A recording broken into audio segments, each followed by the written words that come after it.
इस क्वेश्चन में आपको दो चीजें करनी है। पहली, प्लांट सेल और एनिमल सेल का नीट लेबल्ड डायग्राम बनाना है। दूसरी, दोनों के बीच कम से कम 8 से 10 डिफरेंसेस एग्जाम्पल्स के साथ लिखने हैं, ताकि एग्जामिनर को क्लियर दिखे कि आपको स्ट्रक्चर और फंक्शन दोनों समझ आते हैं। Let's use a simple diagram to make the relationship easier to see. चलिए पहले डायग्राम स्ट्रैटेजी सेट करते हैं। प्लांट सेल को यूजुअली बॉक्स जैसा दिखाते हैं क्योंकि सेल वॉल रिजिड होती है। एनिमल सेल को थोड़ा राउंड या इरेगुलर दिखाते हैं क्योंकि उसमें सेल वॉल नहीं होती। इससे शेप का डिफरेंस इंस्टेंटली क्लियर हो जाता है और आपके लेबल्स को प्लेस करना भी इजी होता है। अब प्लांट सेल के लेबल्स डिसाइड कर लेते हैं।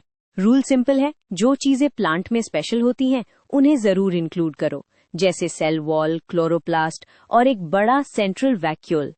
ये 3 लेबल्स एग्जामिनर को तुरंत सिग्नल देते हैं कि ये प्लांट सेल हैं।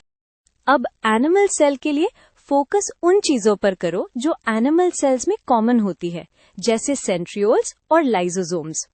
और हाँ, यहाँ वैक्यूल्स जनरली छोटे होते हैं और क्लोरोप्लास्ट बिल्कुल नहीं होता। इससे दोनों डायग्राम्स क्लियरली डिफरेंट दिखते हैं। अब हम डिफरेंसेस को स्मार्ट वे में प्रेजेंट करते हैं।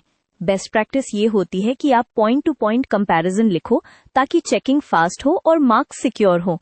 हर पॉइंट में एक छोटा एग्जाम्पल ऐड कर दोगे तो आंसर और स्ट्रांग हो जाता है। लास्ट में प्रेजेंटेशन के लिए एक क्विक चेकलिस्ट। लेबल्स बिल्कुल रीडेबल रखो, लाइंस क्रॉस न करें और प्लांट सेल में सेल वॉल को थोड़ा थिकर आउटलाइन से शो कर दो। डिफरेंसेस में 8 से 10 पॉइंट्स लिखना टारगेट रखो और 2 या 3 जगह शॉर्ट एग्जाम्पल्स डाल दो। इस फॉर्मेट से आपका आंसर बिल्कुल एग्जाम हेडी हो जाता है।